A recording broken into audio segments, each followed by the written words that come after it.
அனைத்து மாணவர்களுக்கும் அன்பான வணக்கம். விஞ்ஞானம் கற்போம் என்ற புதிய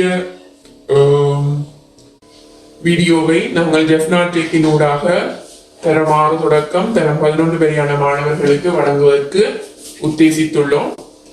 அந்த வகையில இன்றைக்கு தரம் 6 மாணவர்களின் விஞ்ஞானம் அலகு 1 ஆரம்பிக்கப்பட்டுள்ளது.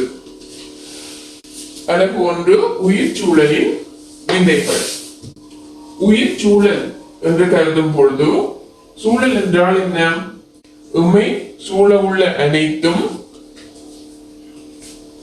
அதாவது நிலம், நீர், கடல், கட்டிடங்கள், தாவரங்கள், விலங்குகள், வளி, உயிருள்ள பொருட்கள், உயிர் இல்லாத பொருட்கள் எல்லாம் சேர்த்து சூழல் என்று கருதப்படுது.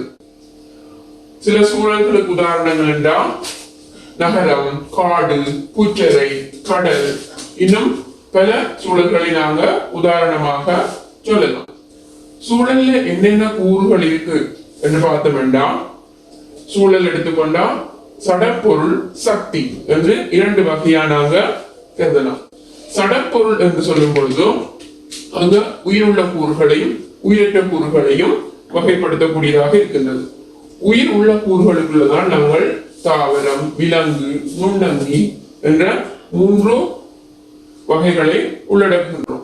உயிரற்றவைக்குள்ள மண், நீர், வளி என்ற பொருட்களை கருதலாம். தாவரம், தாவரம் என்று சொல்ல எங்களுக்கு தெரியும் என்னது? பூக்கும் தாவரம், பூக்கா தாவரங்கள். விலங்குகள் என்று சொல்லிக்கல முள்ளந்தண்டு உள்ள விலங்குகள், முள்ளந்தண்டு இல்லாத விலங்குகள். நுண்ணங்கிகள் என்று கருதும் போது பாக்டீரியாக்கள், வைரசுகள், பங்கசுகள், இப்பொழுது எங்களை ஆட்டிப்படைச்சு கொண்டிருக்கிற ஒரு கொரோனாவும் ஒரு விதமான வைரஸ், அதுவும் நுண்ணங்கி வகையை சேர்ந்தது. தெரியும். இவைதான் சடப்பொருட்கள். அடுத்தது சக்தி. சக்தி என்று பார்க்கல எங்களுக்கு தேவையான ஒளிச்சக்தி, வெப்பம், காந்தம், ரசாயன சக்தி, மின் சக்தி, காற்றலை சக்தி, இப்படி பல உதாரணங்களை சொல்லலாம் நாங்கள் சக்திக்கு. இப்ப இவை உயிருள்ளவை உயிரற்ற கூறுகள் என்று சொல்லிக்கல வைரஸ் என்று நான் சொன்ன விஷயம் உயிர் உள்ளதா உயிரற்றதா என்று கருத முடியாத ஒரு விதிவிலக்கான ஒரு அங்கி கூட்டமா காணப்படுது.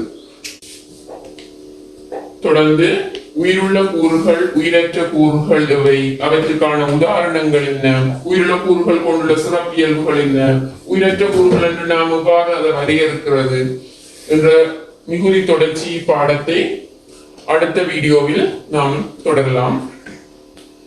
தொடர்ந்தும் இந்த வீடியோக்களை பார்ப்பதன் மூலமாக உங்களது பாடத்தில் சிறந்த தேர்ச்சியை பெறுவீர்கள் என எதிர்பார்த்துக் கொண்டு இன்றைய வீடியோவை நிறைவு செய்கின்றேன். அடுத்த வீடியோவில் சந்திப்போம்.